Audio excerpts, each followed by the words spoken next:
Okay, this morning we're going to be talking about our new Extension Master Gardener intranet.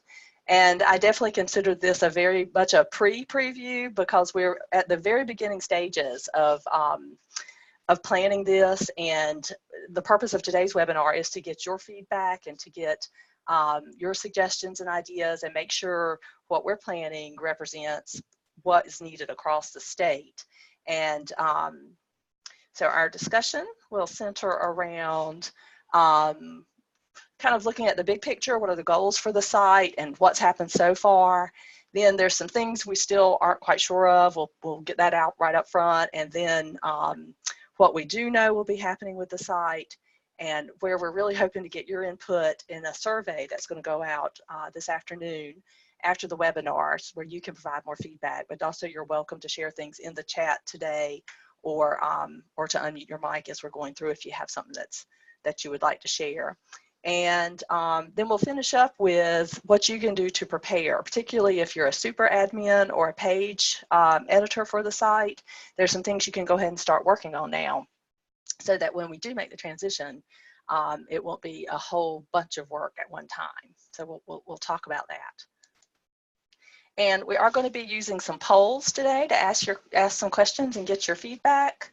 And our first poll, we want to know, let me see if I can get it launched. All right, so is there a poll up on your screen? Yep. So we want to know what your role is on NCSU Garden. If you're an agent or extension staff, volunteer coordinator, something like that, please select A. If you are a Master Gardener volunteer who's a super admin, select B. If you're a Master Gardener volunteer who's a page editor, select C. And then if you're just a volunteer who uses the site to report your hours and find information, select D. All right, got lots of answers coming in.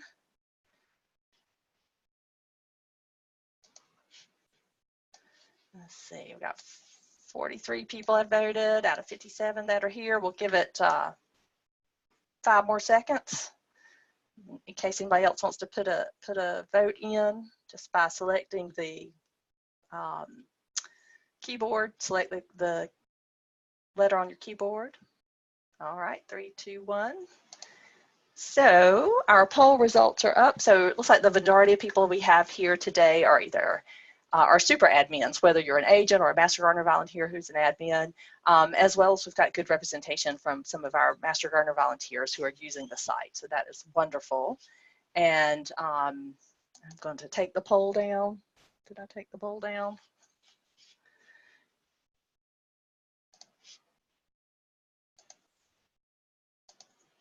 There we go. Did that clear it out? Nope, that launched it again. Okay. All right. We've got the poll down now, I believe. And we will move ahead and talk about the general goals for the site. And really, we're taking what was the original purpose for NCSU Garden when it was created initially back in 2007.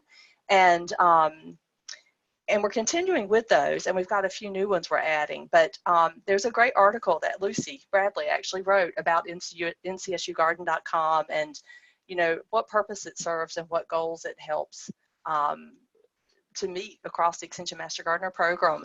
And those certainly do still carry through with our new intranet. And so first and foremost, we want this to be a resource that helps engage and motivate and empower volunteers by helping you find volunteer opportunities, report your efforts, help you connect with other volunteers and learn about what's going on with the program, both in your county and at the state level, and assist with managing the site. So many of you are super admin, so you're assisting with that to help keep the site up to date and just help with that management aspect of it. We also want to enhance communication and networking. So it allows you to find contact information for other volunteers in your county, find the members and leaders of different committees, as well as the email broadcast system helps you get out communications to everybody in the county. Additional goals that, you know, are just carrying through from the original when it was created is increasing staff efficiency. So it helps tremendously that Master Gardener volunteers can be part of the site management. whether you're a super admin or a page editor, that you're helping to keep that content up to date. Also, volunteers themselves can manage their own records and update their contact information, so you're able to do that to keep your details up to date and enter your hours. And by having the hours in the system online, it helps to automate things like signing up for volunteer events and awards tracking. And with the new site, we'll actually be able to track recertification on the site. So that certainly helps our agents and extension staff work more efficiently by having the system do that for them.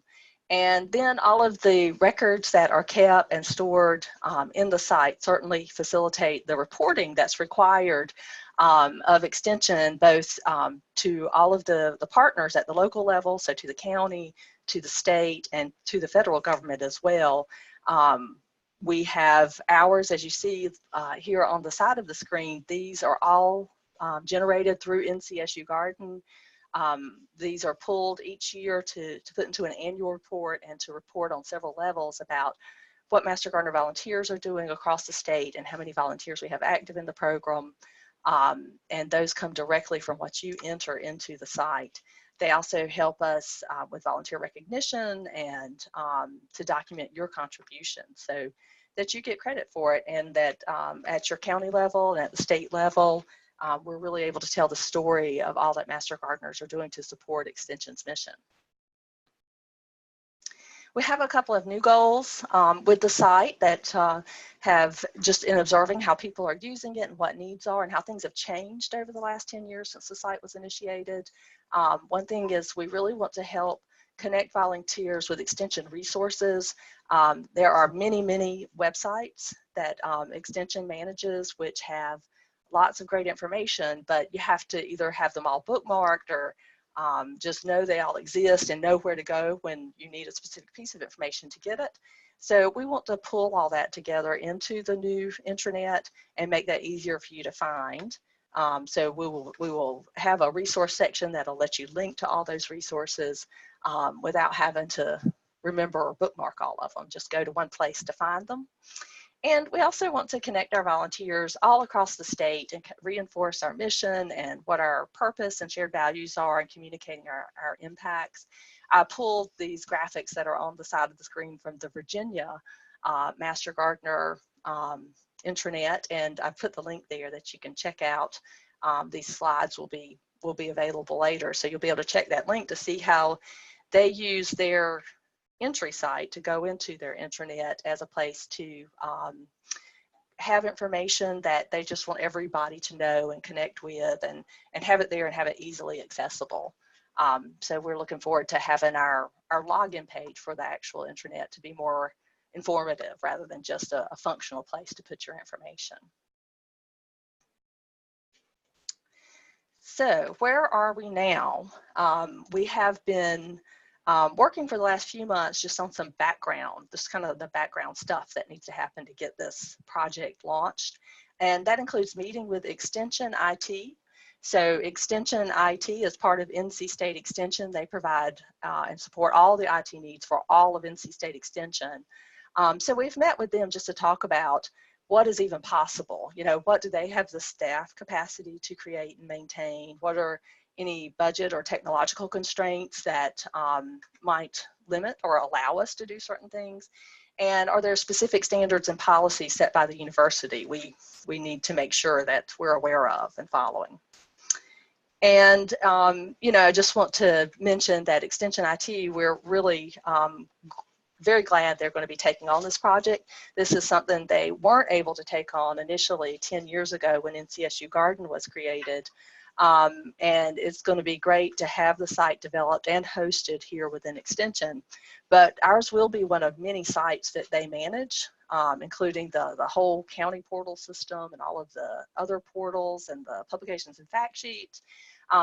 So they're balancing our needs with the needs of all these sites and all these things that they're managing. So while we definitely want to dream and make suggestions for all kinds of things that would be wonderful for the site, we have to realize that sometimes things that are asked for might not be possible just because of these these limitations in balancing the needs of not only everything in Extension, but also all of our counties across the state. We have Extension Master Gardener programs in 84 counties. So what we've been doing for the last few months is going through and cataloging everything that NCSU Garden does. And so making sure we have all that information to hand to Extension IT. I call it, we're putting together the specs for the site. But so we want to be able to give them, this is everything we need it to do. We want it to do everything NCSU Garden currently does, and think about new things to add, but think about these new things in the context of what are the needs of all of our programs across the state. So the NCSU Garden Management Team has been really busy since August. We've been meeting about every 2 weeks to talk about the site and work through it page by page to catalog everything the site does, to identify new things we hopefully want it to do, and with the existing things to identify maybe some enhanced features we want it to do. So that's some of what we'll be sharing with you today. But I just definitely want to take a minute to say a huge thank you to the team members.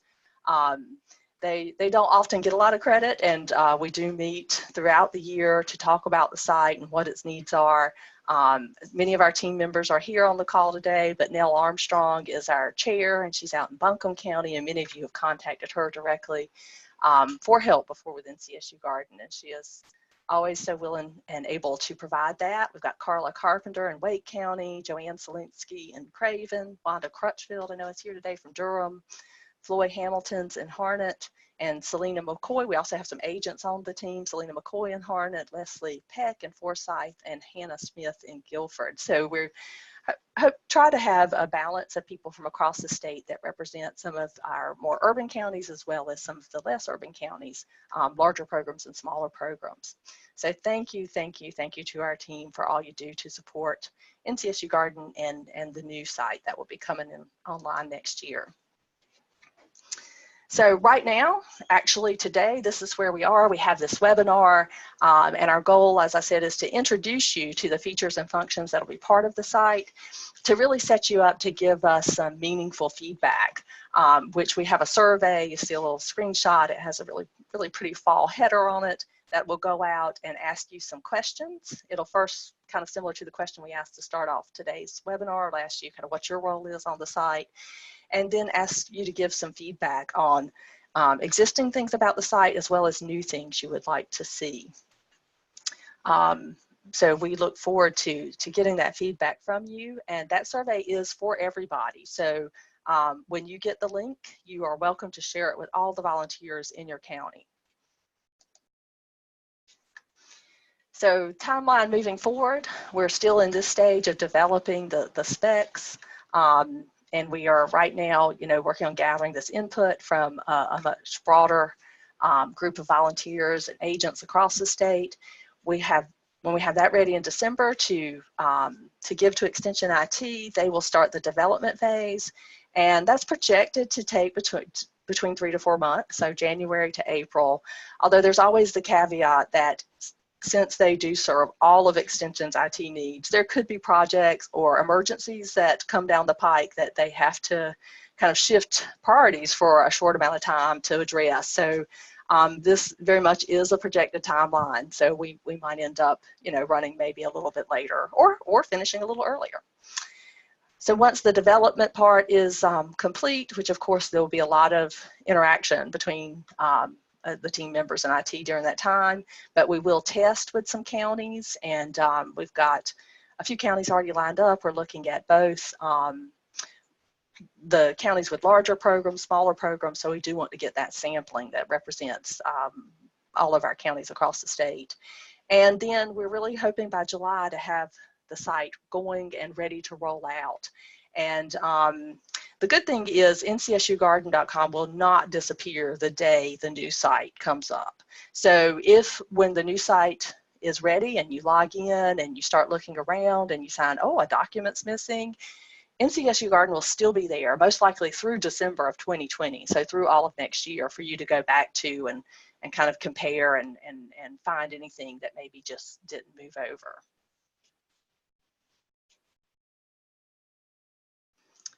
All right, so a few things we don't know. So we don't know what the site's going to look like. So I can't show you any actual screenshots from the site because we're not quite there yet. I can't say, specifically what the URL is going to be, but, it'll probably be something .ces.ncsu.edu. And, we can't say specifically how some of these features will work from the standpoint of step by step, like every single thing that will be entailed, but we do, with the things we're sharing today, we have talked to Extension IT about them, and particularly Rob Ladd, who is their special projects developer that we've been working with. And, so we know kind of the big picture of how they're going to work, and that it is definitely possible. And again, we looked at the timeline. That is a projected, so it might be more August when it rolls out. It might end up being June, but next year for sure. So some things we do know. So we know Extension IT is developing the site and will be hosting it for us forever, which is great. That will save us some expenses in hosting fees that we have been paying with the ncsugarden.com being hosted by a private company. We do know that just like ncsugarden.com right now has, each county has their own entry and has their own space, that will continue forward. So all the counties will have a separate portal, we'll have a statewide content area, and we'll have a content area for extension professionals to be able to log in to find resources to support the program. And I just kind of want to emphasize that the new site's going to replace NCSU Garden. It doesn't recreate it, although I know I've said quite a few times how we've been cataloging everything that the site does. We're not specifically cataloging all the steps. We're putting together just what are called user stories to say, what do we need to do from our users' perspective? So we need our volunteers to be able to go and put their hours in, and it needs to record this information. But our developer, Rob, will decide what is the most efficient way to do that and what is the current technological standards that guide that. So what we're looking at is all the current functions of the site will be there in the new intranet, but it might be a little different, the steps you take to do them. Hopefully, in a lot of cases, it'll actually be less steps. It'll be a little simpler, maybe more intuitive. So we've got another poll, and this is about training. So the NCSU Garden Management Team is very dedicated to offering training to support the rollout of the new team and ongoing use of the new intranet site. So training is going to be a priority for us.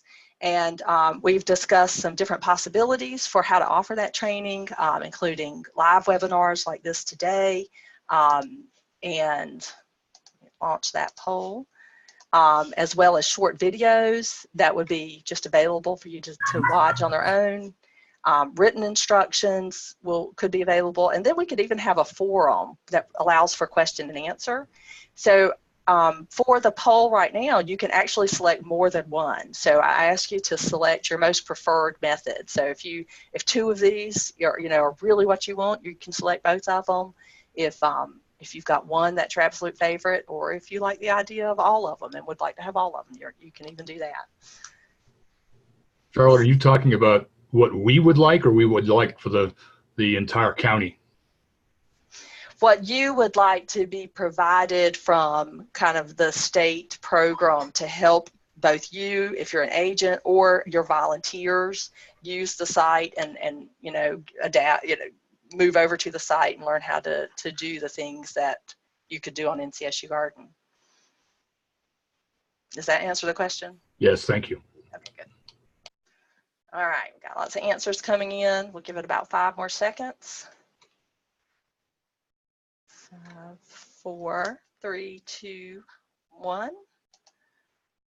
All right, so it looks like the number one most interest is in those short videos on specific topics. So those would be probably 3 and 4 minute type things that you kids find out specifically what to do when you need to do it. They would be on demand.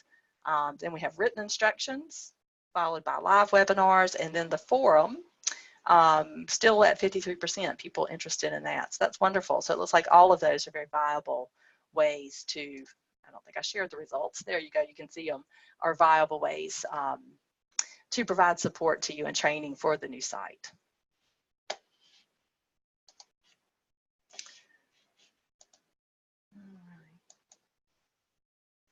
So moving on to the things that we do know, and let me see if my assistant, can you, yeah, stop sharing. I don't have that option.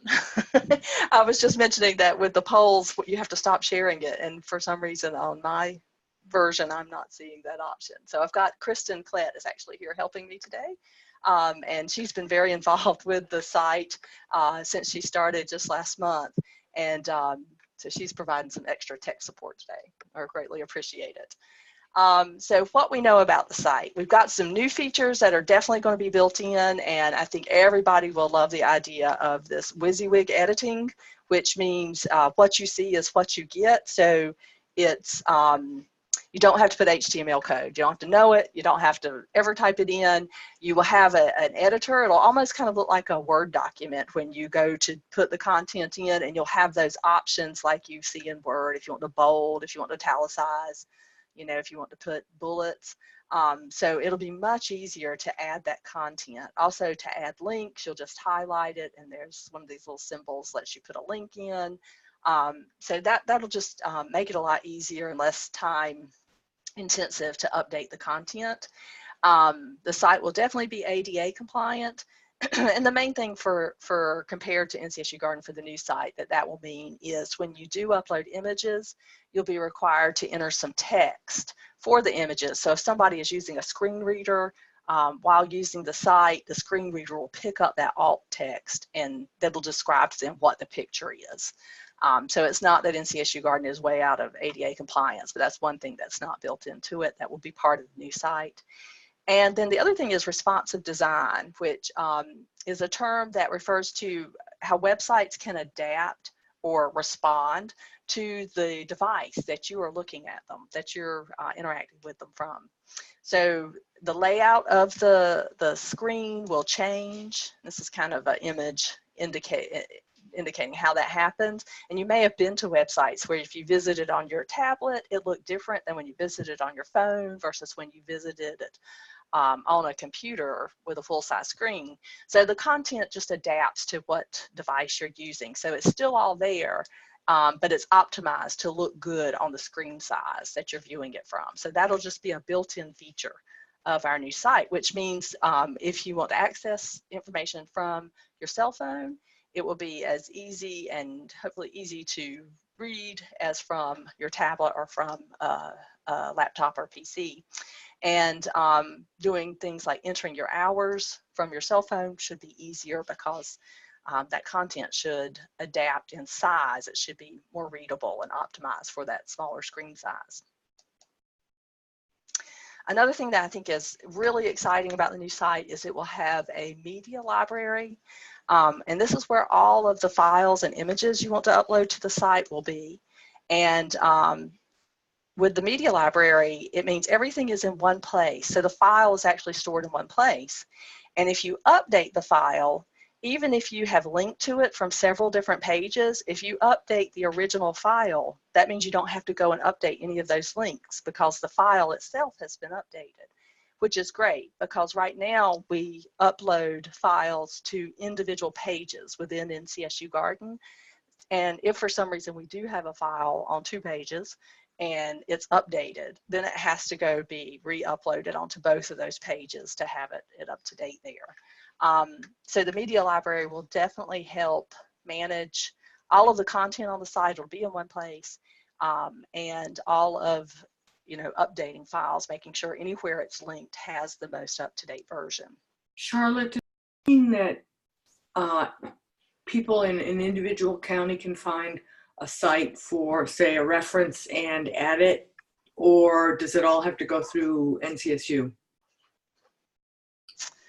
I'm not 100% sure I understand the question for the media library, because the media library will be your files and images that you upload for your county, your portal.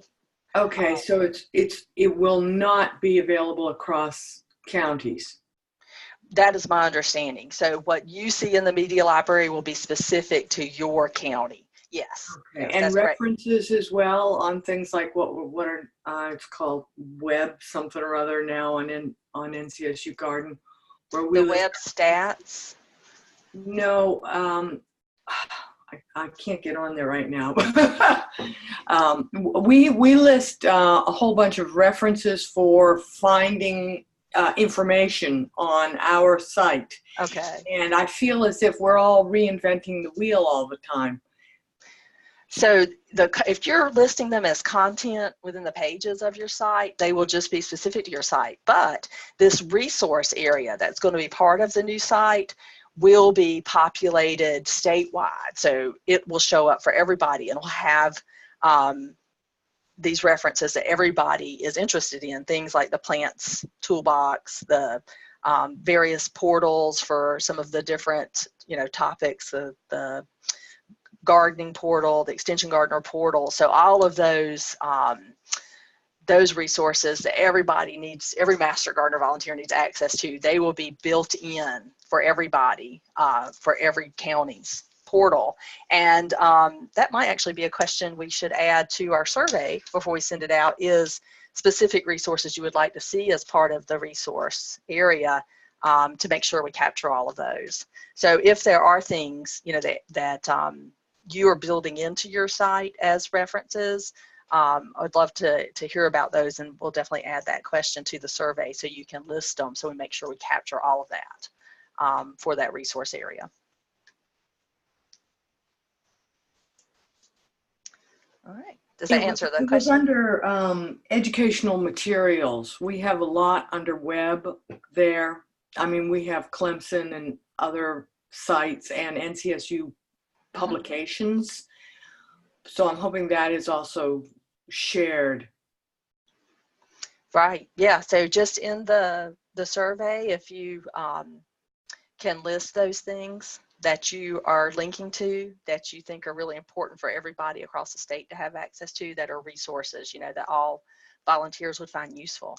On the survey, there'll be a question for that, and you can just put it in there. So we'll make sure we're aware of everything that's being used out there.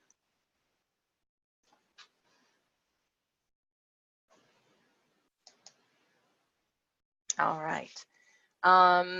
So some things we know about data migration, which means the content and the files and the images, all of the stuff you've been uploading and adding to the site for the last several years, what will move. So some stuff we are very confident will be able to move easily, like all of the records related to individual Master Gardener volunteers. This will include your hours, your contact information, that type of stuff. So hours, records, and profiles, we feel very confident will migrate without any issues. One thing that is a little bit different, and this is an NC State policy around privacy information, is we will not be able to store birthdays on the site. So that is one thing right now that you do enter for your site, your profile is your birthday.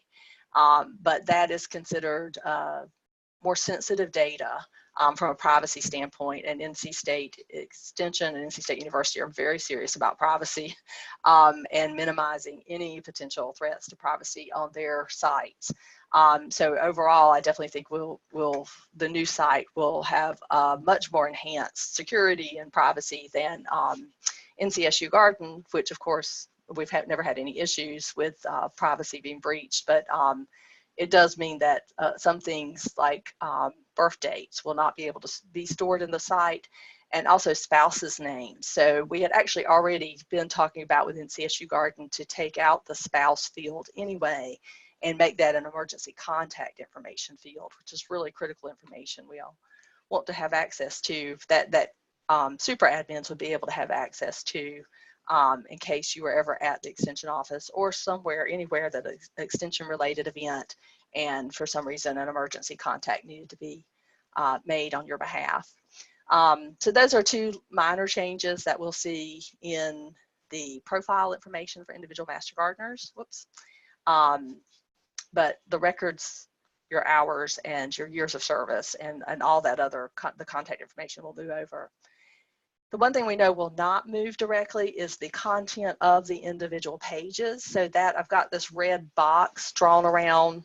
This is from the Extension Professional site, but this is what we're talking about when we talk about content. It's when you click on any of these links that are on the left side or that go across the top, you get this big screen area, and that is the content of that page. And because the page structure will be different on the new site, it's not possible to tell the content from a specific page on NCSU Garden to move to the page on the new site, because it will be named something differently potentially. So those are things that will need to be moved to the new site. Well, you'll need to repopulate that information when the site is up. Charlotte? Yes. But the content will stay on the site, the old site, as long as it's still available in the transition. Absolutely. So that's one reason we are keeping NCSU Garden up for at least 3 or 4 months overlap from the time the new site comes up. So you'll have time to go and copy and paste that information into the new site. Or this, with our webinar today, this also gives you a heads up, and you have several months to work on that. So it would be good to start reviewing the content you have on the sites and deciding, do we want to move all this to the new site? Is it still relevant? Is it still up to date? Okay, thanks. Mm-hmm. And with the files and images, we feel quite confident. I put may because it's not absolutely 100%, but we feel quite confident that they'll be able to migrate over en masse to the new site. But they will go into the media library for your county. So all of the files that you have, the documents you've saved onto the site, the images, they will just move from NCSU Garden to the new site and be there in the media library for your county. So from the media library, you'll be able to reassign them to the individual pages. You'll be able to add links to them or embed them in those pages.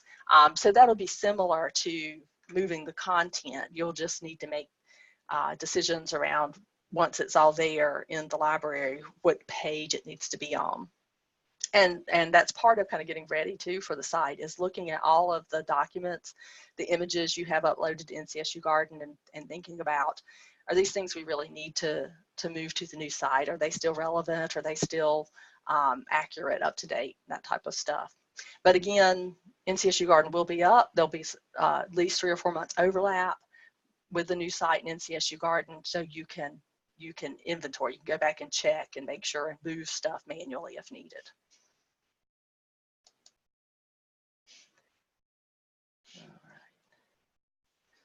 So, and yeah, I think the question was, they'll come as a lump or sorted, and that's in the chat. And so there'll be a lump. All of those files and images, they will just be in the media library all together. So then you will move them back out to the pages you want them to show up on. And I see another question, what will the new site be called? We're just referring it to the Extension Master Gardener intranet. The NCSU Garden is also the Extension Master Gardener intranet, but over time, people just refer to it more as the URL, the ncsugarden.com. We don't necessarily know what the URL for the new site is going to be, so Extension Master Gardener intranet is the broad term for it. Okay, a couple of other new features that will be part of the new site are online recertification. So you'll no longer have to do paper forms each year to recertify as a Master Gardener volunteer. This will be an online process. And I know some counties are able to do that online through Google Forms and other outside websites. But with the new site, this will be built in. It'll be part of, it'll be a function of the site. And so all those records will be there within the site, part of your Master Gardener record. So that will simplify record keeping and make sure everything stays in one place. And then the broadcast system. So there is a email broadcast system on ncsugarden.com, but we have a lot of issues with different email service providers blocking the messages coming from NCSU Garden because they see them as spam. And some of that has to do with how those messages are going out. And so with the broadcast system that will be on the new site, it will be set up as a true broadcast system. So that's going to minimize this blocking. But what that means is it will only allow one-way messaging. So you will be able to send from the broadcast system a message that goes out to everybody in your county. You won't be able to add attachments, but what you will be able to do is put a link to something that's in the media library on the site. So the attachment itself can't be there, but if you just upload whatever you would have attached to the media library and add a link to that broadcast message, it'll give people direct access to whatever that file was. Also, the new site, when you have links like that to specific areas or content on the site, when you click it, it'll take you to the login page, and after you log in, it'll continue to take you to that page where that content is, which is great, because with NCSU Garden right now, if you have a link to a specific site page within the site and you're not logged in, when you click on it, you get to the login page, and then it doesn't take you to that final destination. Charlotte, Yes. if counties make minor changes to the recertification form today, because maybe they require more hours or whatever, is that still going to be able to be done?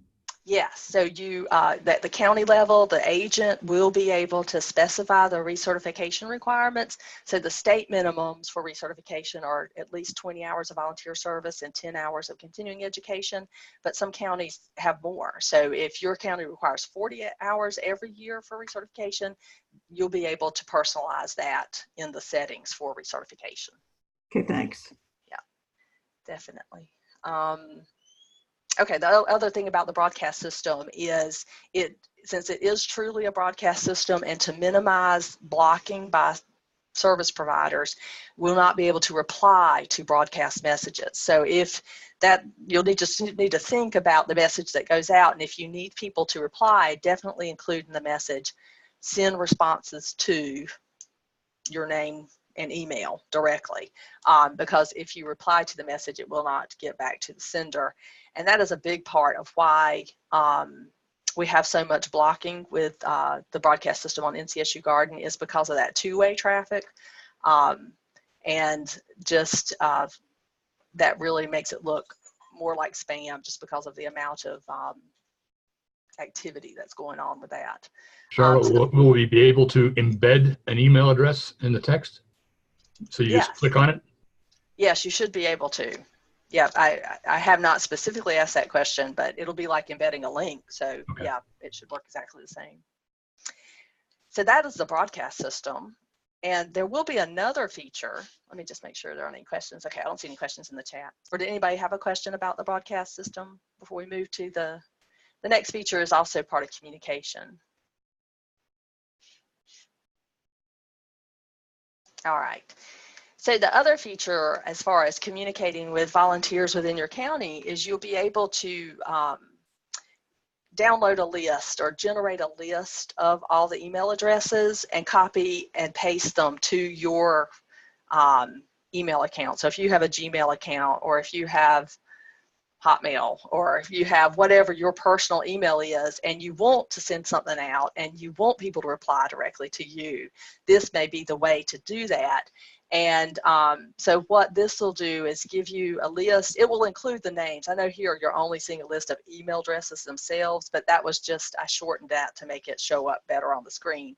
So what it would have would be the name, the email address, and then this ability here. This picture I've got on the screen is for tracking attendance, but it would be, contact or yes or no.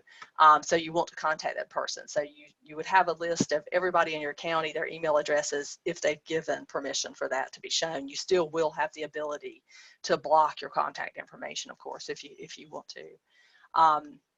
And you can go through the list and say, yep, no, and kind of personalize that list to who you want to contact. You'll be able to filter it by, the status of volunteers, meaning are they a certified volunteer, are they a student, are they an intern?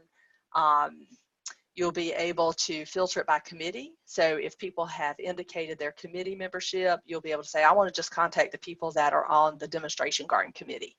And that's the list that'll be there.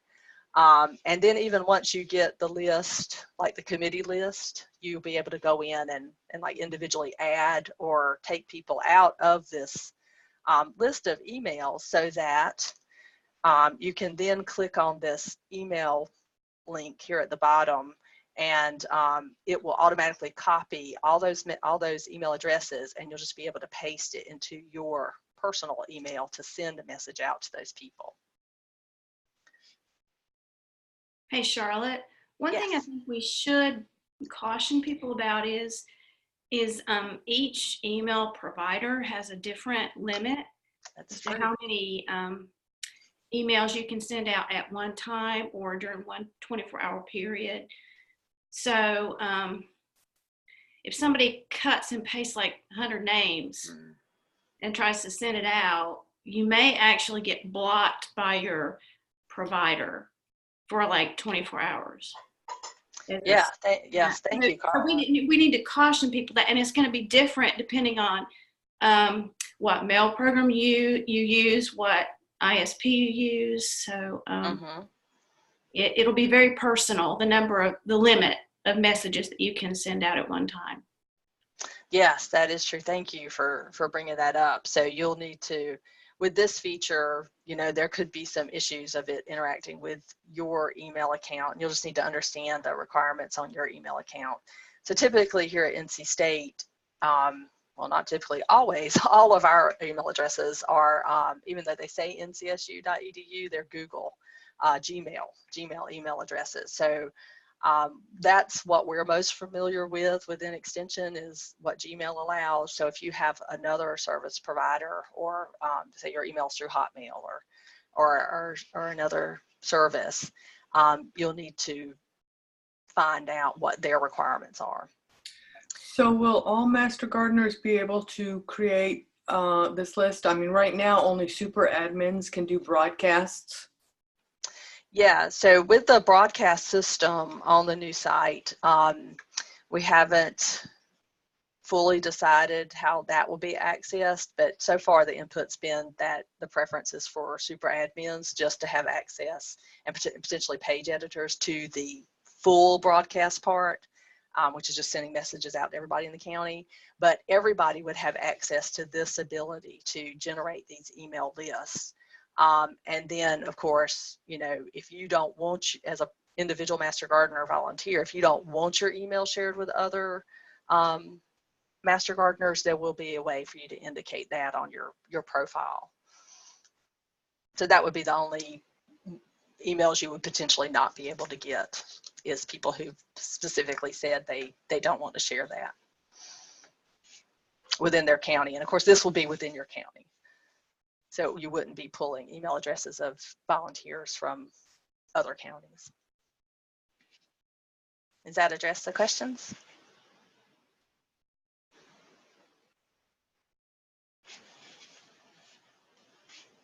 All right. And of course, you know, everything we're talking about today is what we're anticipating. So this isn't set in stone. So if there are things you want to comment on, please add that in the survey that goes out. And that will be sent to super admins. It'll be sent to all master gardener volunteers and to agents. So that's going to get a lot of people, but not necessarily everyone. So if you can forward that on and make sure all the volunteers in your county get access to the survey, that would be wonderful, and just allow as many people as possible to give input. So we will have a calendar feature in the new site for sure, and it'll have some updates. So you will be able to change the way you view it, whereas right now in NCSU Garden, it's kind of locked in 2 counties at a time. You'll be able to look at just an individual day. You'll be able to look at a week view. You'll be able to look at the month. So many calendars allow you to do that. This little drop down I just pulled from Google Calendar. This is how they let you do it. And it might be similar to this, or it might be a little different, but you will have those options to change what you're viewing, the time span that you're viewing at one time. And the benefit of that is if there's several things listed on one day, if you look at the day, you'll be able to see all of them there in one place. We still will have the ability to post events that that can show up on other counties' calendars. And right now, the way that happens is you post the event to the calendar in your county, and you select and indicate it's going to be a statewide event, and then every other county has to go and approve it. So with the new site, we're going to hopefully make that a little easier by allowing you to decide if you just want to automatically accept all posts that come in from different counties. So say, for example, if you're in New Hanover County and you want to automatically accept everything that comes in from Brunswick or Pender because they're close by and your volunteers, you know, would be very interested in these events, then you could just subscribe to Pender and Brunswick's events, and they're automatically going to show up on the New Hanover calendar. So that'll be one thing that will make it a little easier rather than having to constantly check all the events that have been listed from across the state and individually accept them. And you will be able to export the calendar from the new site to your personal calendar. And one thing that's new, and I know many people have contacted me directly about, is this ability to register for classes or meetings. So that is something that's going to be built in. So right now, with NCSU Garden, we can sign up for volunteer slots online, but we don't have a way to register for an upcoming class, maybe an advanced training class for Master Gardener volunteers, or just a monthly meeting if you want to be able to track who attends the meetings. Some counties I know do have that as a requirement to attend a certain number of meetings per year. So individual Master Gardener volunteers will be able to go in for anything that's listed on the calendar. If it is a meeting or an educational event, they can register for it. And then that record is there of attendance. After the event, a super admin will have the ability to go in and adjust that attendance if needed, or Master Gardener volunteers can add or delete themselves. Like say if they signed up for it but didn't attend, they can indicate that, or if they attended but didn't sign up, they'll be able to go in and sign up after the event actually closes to show that they were there.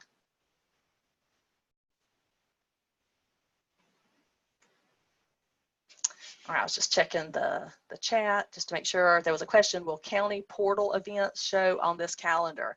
So that is one question we have asked about the potential for events that are posted within the new intranet to show up on the county portal, so your county extension portal. And the answer is maybe. So we're hoping that's going to be a possibility.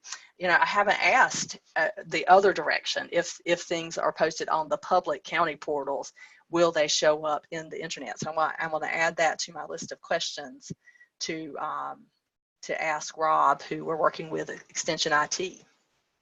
If events posted on county portals can be displayed with just a click of a button without having to recreate them, can be displayed on the intranet calendar. That's a great question.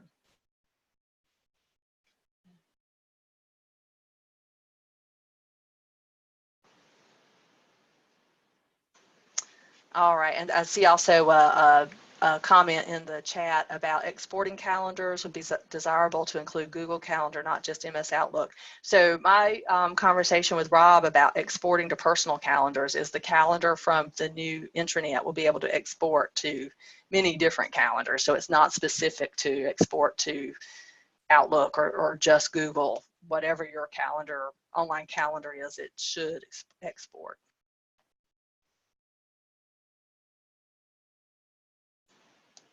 All right, I think we've caught up with the chat comments or questions.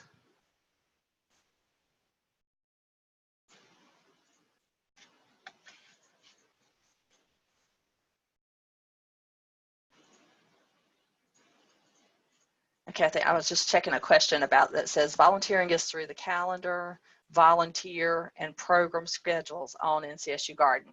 Okay, so I think you're referring to the fact that you can access the volunteer opportunities and sign up to them from different spots.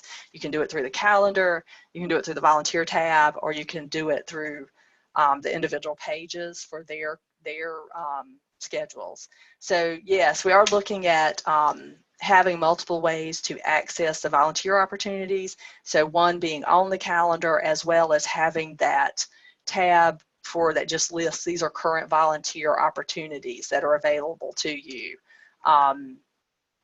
We haven't specifically talked about having the volunteer opportunities related to specific categories posted, but that's you know, something that I expect would be possible if it is used and needed as a way to find volunteer opportunities.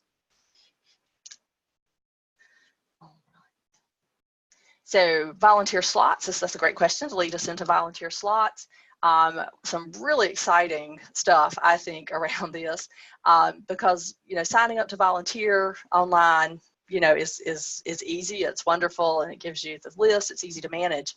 But it's really important for extension that people enter their hours. I know that's not the most fun thing to do as a volunteer, so we want to make it as easy as possible for you to enter your hours and make sure you get credit for everything you're doing, and we're able to show the impact of the volunteers and what we're doing through Master Gardener Volunteer Program across the state. So with the new site, the new intranet, when you sign up for an event, a volunteer, to volunteer for an event through the calendar, it will automatically generate a hours report form for you based on all the information that was entered for the volunteer slot itself. So it'll already have the times you signed up for, so it'll know the time. It'll already know what category this volunteer event was for. It'll know specifically what it is. So it'll just generate that for you. So after the event is over, your volunteer slot finishes, you'll get an email or some kind of notification that says, you volunteered, you know, approve your hours. You'll be able to review it to make sure that it's accurate. So maybe you signed up for a 3-hour slot, but you ended up staying 4 hours. So you'll be able to adjust that, or you had to leave early, you had 2 hours. So you'll be able to make all those adjustments and then just hit the button on the bottom that says submit. So we hope that's really going to make it a lot easier and more streamlined for you to enter your hours and get them in a timely manner, because we are asked to report our volunteer efforts on a monthly basis. So about at the end of each month, agents in each county are filling out volunteer effort reports, and having that information as accurate and up to date as possible on NCSU Gardener and the new intranet certainly makes those reports a lot more accurate. So we're hoping this will really help folks get their hours in without having to do a lot of filling in little boxes all on their own. You will still have the ability to fill in the boxes. If, say, you did volunteer, you just went to the office to volunteer for something specific, or you volunteered from home on a project, so there wasn't a calendar slot associated with it, you can certainly will go in and just enter those hours, kind of like you do now. You'll have to choose the category and add your hours and add any comments. So that ability will definitely still be there. Good. Okay, I see in there some comments that's awesome. So that one, everybody I have mentioned that feature to has been very excited, and I'm certainly very excited about it. The other great thing about anything that's entered on the calendar will give super admins and potentially page editors, or definitely agents, will have the ability to send emails to everybody who has signed up for certain events. So for example, you've got an event scheduled for January 15th and it snows, and you're waiting to make a decision, you know, because we never know in North Carolina about snow. So you're waiting to make the decision the morning of. So the morning of, you get up, you see what it looks like, and you can just quickly, with one button, send an email to everybody who was signed up for a certain event that it's been canceled because it snowed, or, hey, it didn't snow, so we look forward to seeing you there at 10 o'clock. So you'll have the ability to easily contact everybody who's registered for any event to let them know about changes. You know, say maybe instead of parking in one area, they should park in another, or, you know, things about it being canceled or anything like that will be very easy to send those updates in a very timely manner. And the hours entry itself will have a couple of new features. So there will be, in addition to volunteer service, so what we're looking at right now is just a picture of what that part of the hours entry form looks like on NCSU Garden, where the form, actually the same form is for entering either volunteer service or training. Those will become two different forms, because we have had some issues over the years of these just issues with this being one form. So we're going to separate it out into two different. There'll be a place to put volunteer hours and a separate place to put training hours. But also what we are adding for the volunteer service is a new identifier. You can think about it. So in addition to the category, which is kind of, was this demonstration garden, was this Ask a Master Gardener, you know, what was this big overarching category? You can put more, there'll be a drop down that will be more specific. Say for demonstration gardens, you may have 3 demonstration gardens in your county. And if you want to be able to track the hours it takes to manage each garden, this is going to easily let you do it. You won't have to create an auxiliary category for this. You'll just be able to have this location, and it'll be populated at the county level by a super admin, and you could have demonstration garden at, you know, the public library, demonstration garden at, you know, Hanover Park, demonstration garden at community garden, you know, so wherever that is, you'll be able to click which specific demonstration garden you were working with. So that helps to track the efforts it takes to support different gardens and different activities just on a more refined level. You know, I know other things that many counties have booths at several different farmers markets or several different public events, so that will be a way the location can be used. Or if you do therapeutic horticulture programs at different locations, again, that's going to really help us refine, especially at the county level, kind of understanding the hours that are going into really specific efforts at specific locations. And I know, so one way that people have been trying to get that information right now is creating a lot of auxiliary categories. And we will likely still have the ability to add auxiliary categories, but I think this location is going to replace the need to do that in a lot of situations. I just want to check the chat really quick.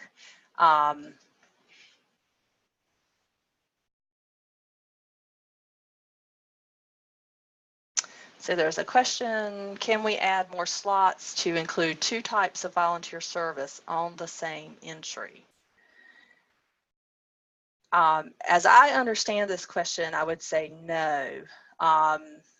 2 types of volunteer service on the same entry. So for this record keeping purpose, to really be able to track and understand the hours it takes to support these different efforts, that means that the hours entry need to be specific to that event. So I would say, as I understand the question, know that each event, each volunteer activity will have its own hours entry. Such as, so it goes on to say, such as attending 2 different committee meetings on the same date. So the date is actually not what unifies, or not, you know, what is important so much as important about the volunteer entries, the hours entries. It's more the category and say, you know, down to the location level. It's more about what was this volunteer time spent supporting which of those categories, rather than it was all on a specific date. But as long as the event you attended, you know, even committee meetings, was entered on the calendar, it will do the auto generate. So that hopefully will make it a little easier. And so another question is, if volunteer sign up can be done through the calendar, will page editors have access to add events to the calendar? Yes, page editors will have access to add events to the calendar. In fact, they already have that now. So that will continue to be something page editors and super admins can do for calendar events. Okay, so we have a follow-up question that says 2 types of volunteer entry would be used by Speakers Bureau, for example, presenter versus assistant and attendee. Okay, so I think maybe I understand that a little better now. So if you're creating an event on the calendar and you want to create different slots for that event, where one person signs up to be the presenter versus one person signs up to be the assistant, which is one person to be the attendee, that will be able to be specified. You can have multiple slots associated with an event on the calendar, and you can assign them different responsibilities. So I'm just going to make a note of that just to make sure that gets communicated. All right. And intern slots, the question is, will there be intern slots as well as Master Gardener slots on the calendar for volunteering? Yes. So there will continue to be that ability to indicate, is this just open to interns, or do you need to be a certified Master Gardener to do a certain volunteer activity? So yes, that'll still be part of it. All right. These are all great questions. You will also be able to see if I think about the right word. So right now, if you go into NCSU Garden and you create an event and you want to add slots, you have to create it, then add a slot, I believe. So you'll be able to do a batch ad. So you'll create the event and then say, I want 5 volunteer slots to be part of this. And then you can go in and modify or personalize each one of them. And if you make a change to that original listing, it will change the other kind of related listings on the calendar, for example. So there'll be more systematic updating. You know, if you have your original description and you make a change to it, and that original description was used in several different places on the calendar for, say, like with plants, pests, and pathogens, when I post those, I put one and just add it to all the dates. If I needed to change something about that, I wouldn't have to go once it got posted and individually change every post on every date. I just go and change the original. Okay, so this is just showing how if you were volunteering at a demonstration garden, you'll be able to get more specific about which one.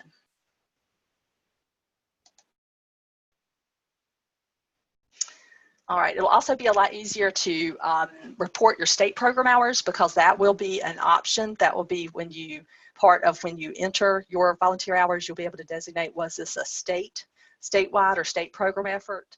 And that's really important for us, because some of the projects we have Master Gardener volunteers helping with, such as the plant toolbox, are grant funded. So we need to be able to track all the volunteer hours that are going to support some of these efforts, so that that can be reported as part of the grant requirements. But the good thing is, when you enter something as state hours, it allows us to track them separately, but they're still going into your volunteer total and showing up as part of your county volunteer hours. So you tell us that you were volunteering for a statewide volunteer activity, so we can track those hours, but they will also show up for the hours that your county has for its total and be part of your individual record. And you'll be able to see that when you look at your volunteer hours, that there'll be a total of say 54, but you can get the breakout of what was specific to the county and what was a statewide event. But you and your county will be credited for all of them. So there's a question about if state association hours will be able to be counted here. And that is really a question to discuss with your agent. So agents have discretion over what specifically counts as volunteer service within your county. And you know, some agents have found the need to maybe set guidelines for what efforts can, at the state level, maybe the number of hours that can be part of your minimum. So I would suggest anything that's related to working with the state association or a state level effort to talk to your agent, of course, before just before entering them into the system, or well, actually enter them into the system, but talk to your agent to understand the requirements. They may want you to do at least 20 hours in the county in addition to working on state efforts. So I'm glad that question came up so I could mention that, but definitely there would be the potential for state association hours to be counted in the system if your agent approves those to be part of your volunteer service.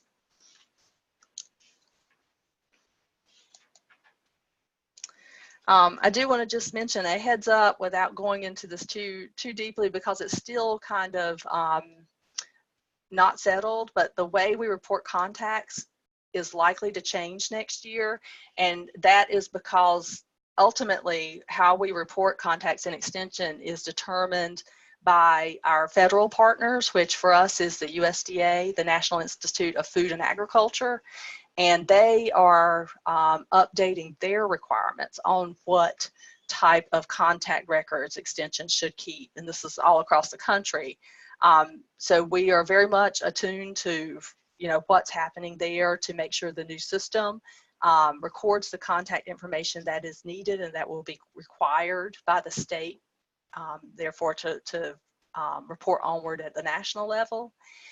So what we anticipate is going to happen is that we are going to be required to collect demographic information for what are termed educational contacts.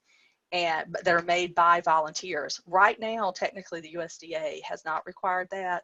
They just want the educational contact demographics that agents make, but it's being expanded to include when volunteers are delivering our educational programs.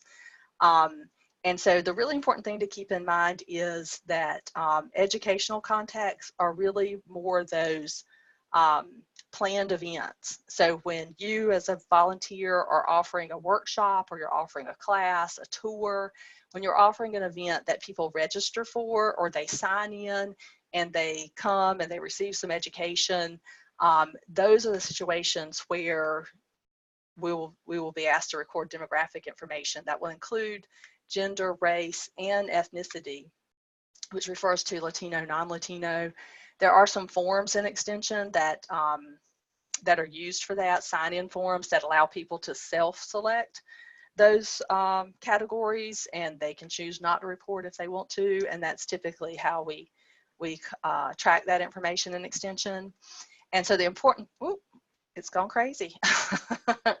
The important thing to remember, I get back to the right page, is that it's not going to apply to these more casual contacts, which we were trying to track before, which there was the ability to put that information in NCSU Garden before, until we realized that USDA didn't actually need that information.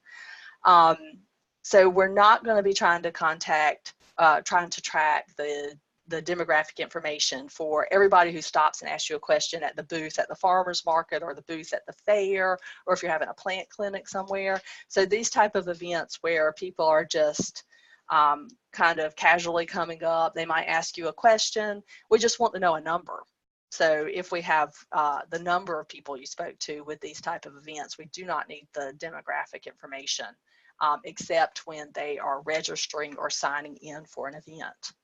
So there will definitely be a lot more information about this coming, and some really clear guidance once we get the definitive requirements from USDA. See if I can advance it without it going crazy. All right.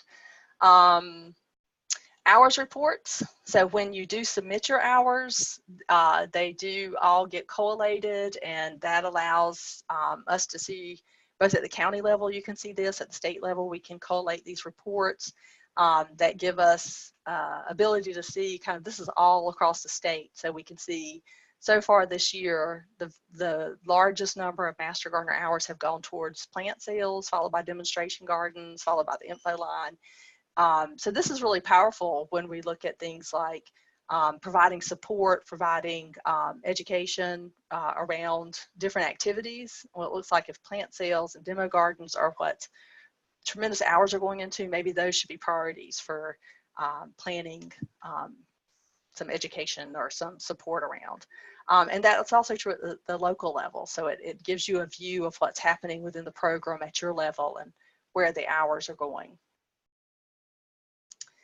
So this is how it looks now, and if you want to navigate that, you click on the different buttons, you can set a date range, you can look at it by county or category. And with the new system, we'll have that same ability, but hopefully it'll be a cleaner way to get to it. There'll be drop-down menus. So this kind of drop-down menu. So this isn't from the actual site. This is from a site from our reporting we do within Extension, and how we can go in and sort those reports out. But in talking to Extension IT, this is what they've suggested as a model for how to generate hours report. So we'll be able to get specific about time ranges and counties and categories. So if you want to see how many hours went to demonstration gardens in your county for a certain time period, you can separate it out by that location that you're going to be able to enter. And if you're a super admin or an agent, you'll have access to individual volunteer records, but that would only be for those super admins and agents. So other volunteers will not be able to see your personal volunteer records. So there's a great question that says, we'll ask an expert via category. Right now, there's no category. And this is one of the questions on the survey we're really looking forward to getting feedback on, is our current categories. You know, the current default categories, the demonstration garden, community garden, Ask a Master Gardener booth, Ask a Master Gardener info line, all of those that are on that left side menu. We want your feedback on what's not there. You know, we know those were generated 10 years ago with what was going on, you know, technology-wise and everything at that time. So we have an opportunity now to add more categories. And I know one that has been requested is social media. So we may want to add a social media category. That's a standard category statewide. And in the survey, we do have a question where you can suggest additional categories that we consider be part of what is kind of the default choices across the state. So if Ask an Expert, that would be a great one to enter there for a suggestion for a category to add. Yeah, so there's another question I see. Is there a way that a county could put in their specific recertification hour requirements and then the system could track the individual progresses toward the goal? That should be possible. So counties will I can say definitely counties will be able to put in their specific recertification hour requirements. And because all the information is going to be in the system, it should be able to track individuals' progress towards the goal. And I'll make sure to ask about that, and it's just a matter of building in a display to see that. That's a great suggestion. There was a question about participation in this webinar today. Should the hours be volunteer or education? Again, ultimately, that's you should ask your agent. You know, you say I'm a super admin, or I'm, you know, attended this webinar. How should I submit it into NCSU Garden? So I would say to check with your agent about how to log the hours for today's webinar, whether they would be volunteer service or education hours.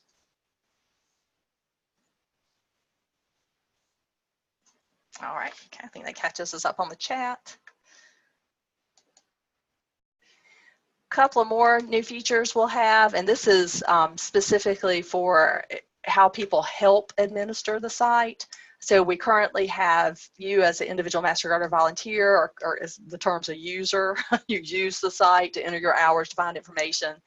Then we have page editors who can edit the content on the pages. Then we have super admins who can also edit page content, but then they have advanced functions that they're able to access, like the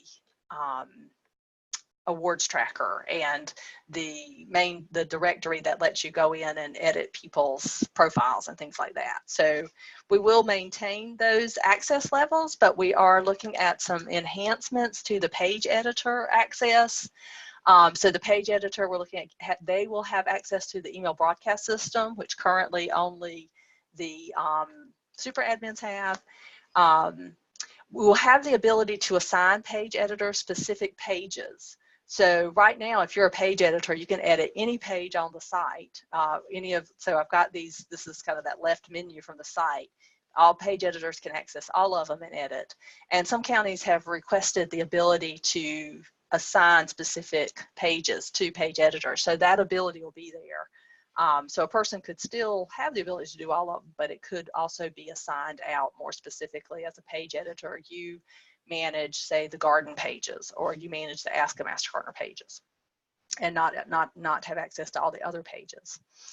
We're also looking at the possibility of giving special permission for approved page editors to access some of the hours information related to the categories they're managing. So if you are the page editor for the community garden or the demonstration garden category, and you want to be able to generate some reports for the hours that have gone into that, you will have access to generate some of that information, which now maybe only super admins are able to do, without accessing full individual volunteer records. So that the individual records for volunteers and all their hours that are going in will still be limited specifically to people who are super admins. So we will continue to have all page editors having the ability to edit page content for the categories that are assigned to them, to create and delete related pages, and to add and delete files and images from what will be the image library. They will continue to have the ability to add, edit, and delete calendar events related to their assigned categories, including adding volunteer slots.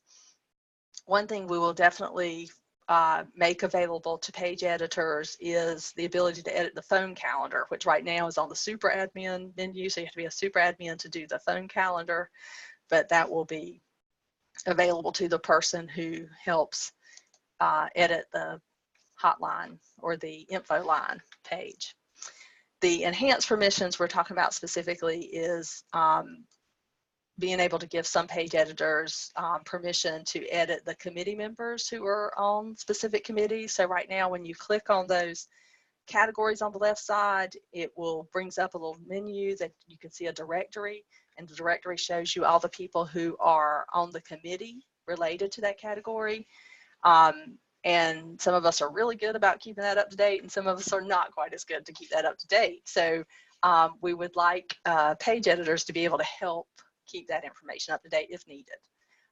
And also page editors in some situations will have the ability to view hours related to the categories that they have been given permission for, so they can see the total hours that have gone into that category, as well as maybe some more refined breakout of those hours.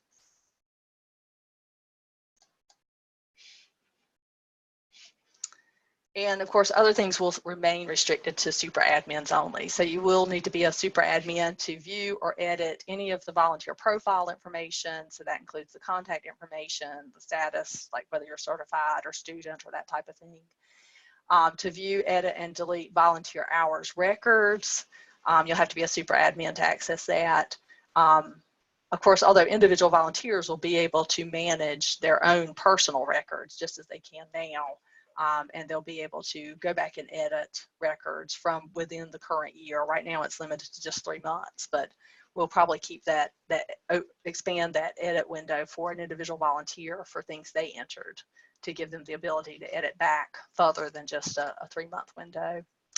But super admins will remain the only ones who can manage volunteer service categories. For example, if we do have the ability or the need to have the auxiliary categories, they can add those, or they can show and hide the specific categories that show up for volunteer service, administer awards tracker, and to administer the online recertification. Those will be part of the super admin accesses.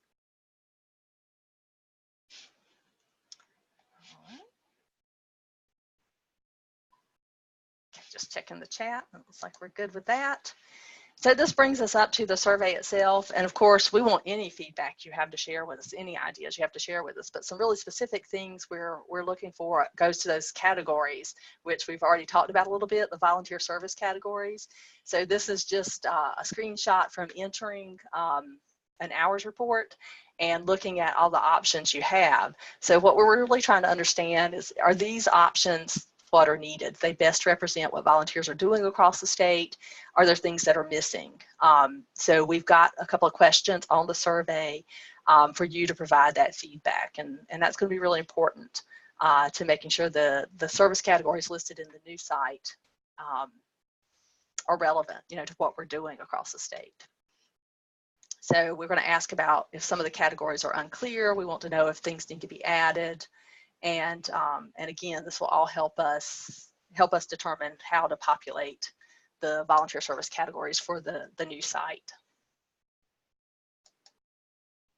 And ultimately, those hours are really important, as I've already mentioned, for us to talk about what volunteers are doing across the state, about how they're supporting extension, how they're making a difference in their community, the type of activities volunteers are participating in.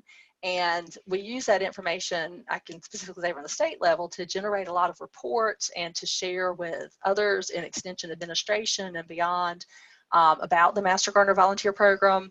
So, those hours are important, and they do go somewhere. So you get personal recognition, for your hours in the system, and then we definitely need them to tell the full story of what Master Gardener volunteers, the wonderful work you're doing across the state. And this is also true at the local level. Agents can use this information and have access to this information within their county to talk about what Master Gardener volunteers are doing. So this is just from our 2018 annual report, just showing that when we look at this volunteer outreach type of activities, we see demonstration garden is a really big part of what's going on out there, as well as public outreach and plant sales and Ask a Master Gardener. So we really appreciate everybody keeping their hours up to date. And we want to make sure with our new system, those categories allow us to talk about accurately what's going on across the state. Just one more poll question. We're wrapping things up about event reports.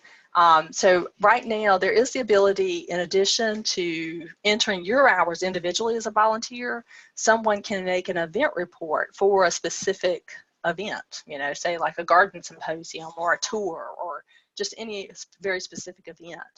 And launch this poll.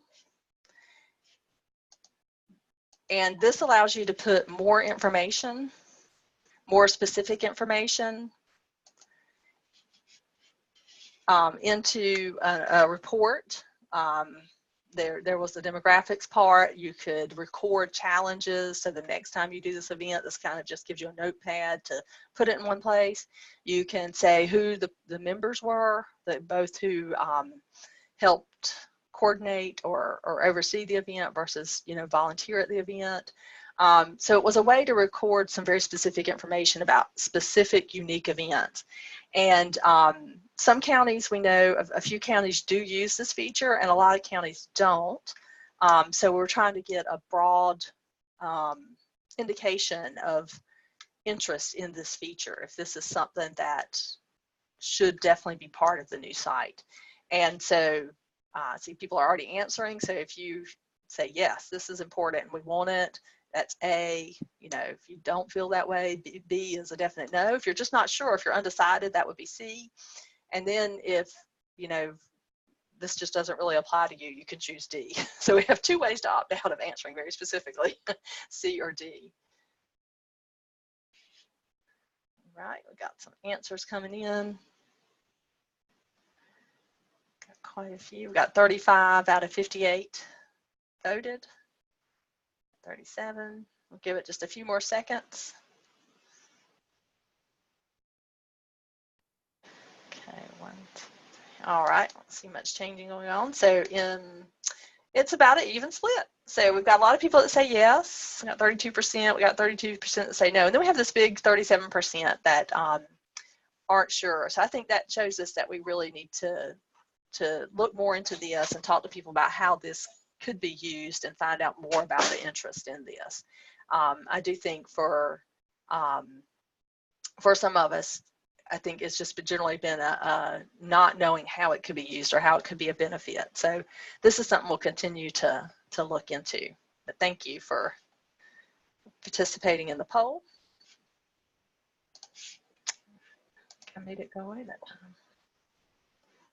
All right, and so to wrap things up, we will just talk about some things, especially if you are a super admin or if you are a page editor, some things that you can do. Go ahead and start working on now or just planning to do to get ready for this move. So we're still months away, so we definitely have time. And then even once the site rolls out, NCSU Garden will remain up, so there'll be that overlap.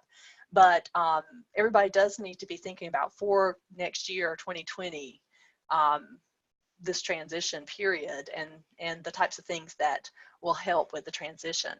So one thing is cleaning up the directory. So many counties do a wonderful job of keeping the directories very up to date of who is a current Master Gardener volunteer. There's definitely some counties where maybe that's been missed a few years, so it could help to update, go through and review the status people are assigned. So when we talk about status, we're talking about, is somebody a student, an intern, a certified Master Gardener volunteer, are they an alumni? So going through that directory and seeing everybody that's in there and making sure they have the correct status assigned. And so you do have to be a super admin to do this, and you do it from the super admin menu. And there's an option that says main directory. And when you click on that, that gives you a list of everybody who is Master Gardener in your county. And when you click on their name, you have the ability, you see the slot that says status, and that lets you change the status. The drop down, I've got a screenshot on the next screen that'll show you the options. So you can easily go in and change their status. The really important thing to remember that if somebody is changed to one of the no longer active statuses, so whether they are changed to being an alumni, which means they did not recertify, they're no longer active in the program. If they were changed to dropout, they never completed the training or the internship, or expelled or unknown, you'll want to make sure to change their login status from yes to no. And currently those two have to be done separately. In the new system, it will be automatic that if you're given a specific status, you will be allowed login, versus if you're given alumni status, you will not be allowed login.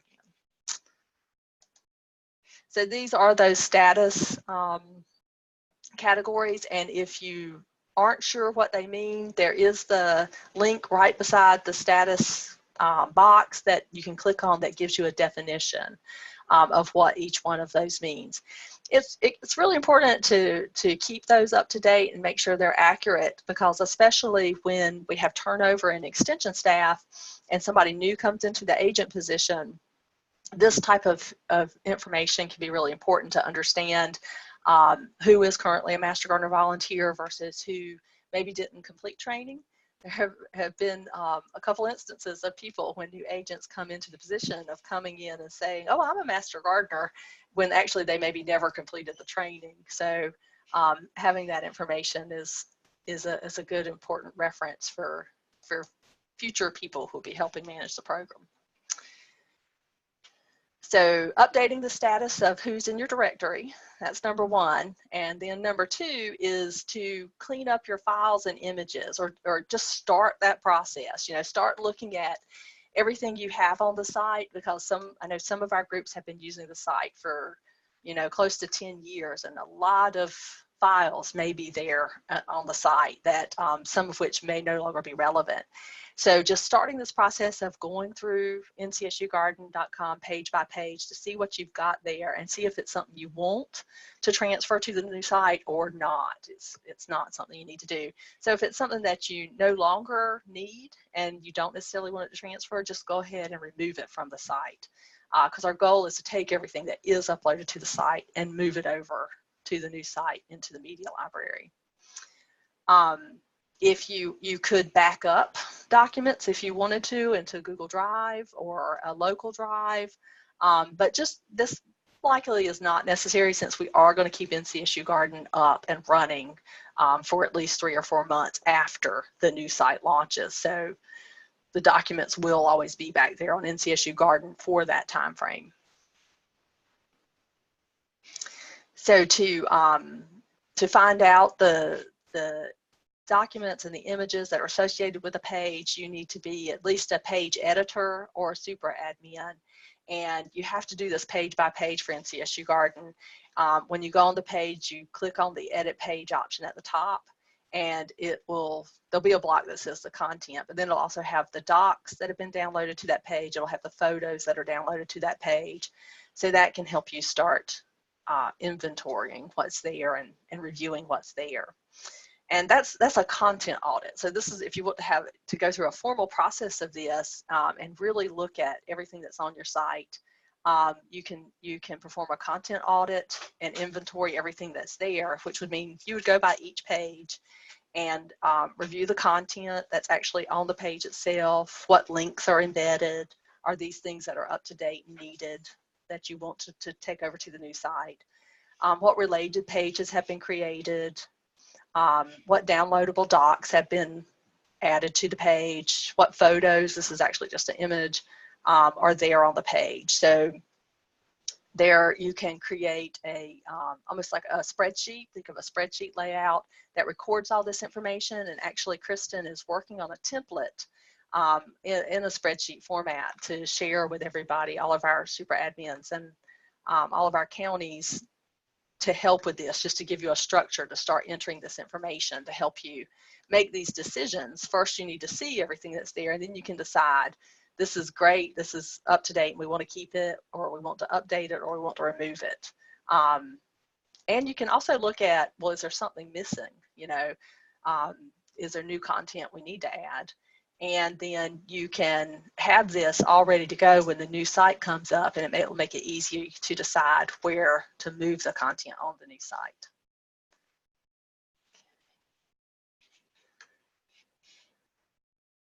So look out for that template to be coming soon. I was just going to check. Looks like Kristen is doing a great job of keeping up with the chat questions that are coming in. So there's a question about, yeah, will there be a cutoff date for hours entry to the new system? So that means, okay, so I think during maybe what you're asking is, will there be a point when you stop putting hours on NCSU Garden so that they all get transferred to the new site? And as Christian's answered, yes. So yeah, that we will have a date. And of course, we don't know what that is right now, but we'll definitely communicate that.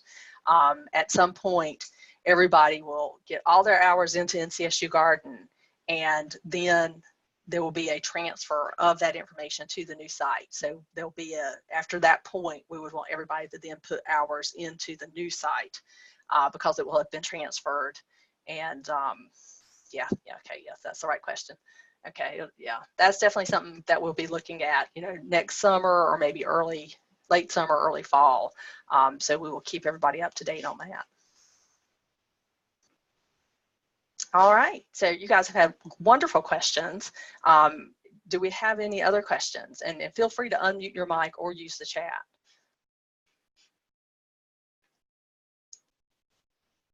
I'm gonna scroll back through the chat as well and just make sure we've Charlotte, we have 2 separate signups, one for the phone line and one for everything else.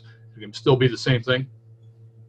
The phone line will have a separate sign up just because, yeah, it'll have its own calendar layout because of the way, you know, most counties need to set that up, but it'll be more integrated. So it won't be like in a totally different place that's not very obvious. We want to include the phone sign-up calendar anywhere where we're talking about volunteer opportunities, so people see that as an option. Okay. But it will be its own, so that you can schedule it. You know, since phone info lines and hotlines tend to have very repeated schedules. Charlotte, I have a question. We create quizzes and surveys when we're doing training and also advanced training, and I would love, and we have to use an outside site to get there. I would love if we could see that incorporated into this site so we don't have to be going out. I will definitely ask about that. In most situations where we've asked about things like this, the answer has been to use an outside source and just embed whatever the quiz is into the site. So for example, with Google Forms, you can create a Google form and you could put the link directly there on the site, or you could potentially embed it into the page. Yeah, that's what we're doing now. Yeah, but NC State Extension, they have a limited staff. They have 15 people who serve all the IT needs of all of NC State Extension. So where there are viable, cost-effective, you know, what's the word I'm looking for, options for doing this type of thing, where somebody else has just perfected it, like Google Forms, they promote the use of those type of outside options. But I'm definitely going to ask about that. Yeah, because we create quizzes and we go to an entirely different site. And so if we could have, especially under training, have, instead of just a link, actually be able to open the page and not have to have this whole separate set of who's allowed to get in and all that, would be great. Okay, so are you mainly using these to evaluate training? We do weekly quizzes to see that people read their stuff, and yeah, and we've created them entirely so we don't use Google anything. Right. So if we could just dump it to the new site if there were a place to dump it to. And I can give you the link and you can see the kind of quiz we use. Yeah, that would be great if you send me a link. And now, and understanding a little more. Actually, Kristen has it. She just did it. Okay, very good. And understanding a little more about, what you're talking about, I would, I'll definitely, talk to Extension IT about this, but I know they do already have this ability, for example, for our professional development opportunities as agents. They have a system that tracks that and sends us surveys after we participate in a class or something that we have to answer specific questions. So, it may be, since they already have a model for that, they already have that ability built into the system. That would be something that'd be easy to recreate for our system. So I'm going to find out about that. Thank you. And I could see how many counties would use that as part of their training, initial training and potentially advanced training. So that could be a really useful thing. Which is one thing we have to keep in mind with a lot of very specific requests is this something that is useful across the state. All right, well, I know we've just overrun our time a little bit, but I'll certainly willing to continue to hang out for a little bit if we have additional questions, but I did just want to mention that the recording and these slides will be posted on NCSU Garden on the statewide part under the technology category.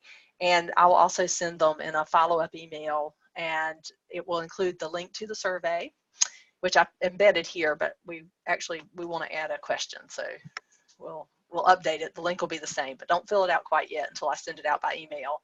And then we will be updating our agents and super admins throughout the process.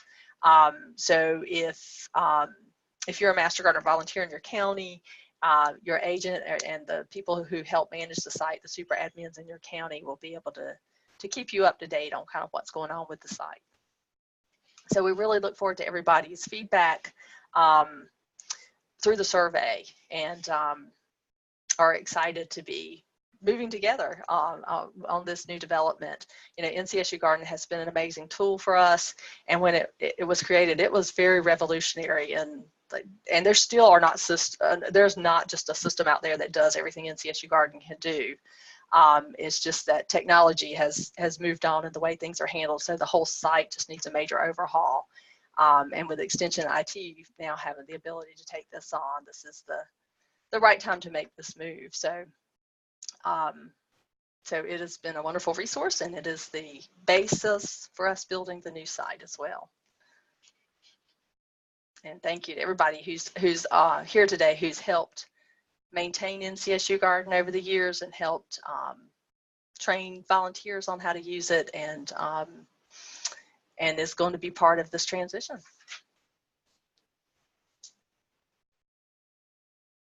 Thank you, Charlotte. All right, thank you, everybody. So I'm going to stop the recording.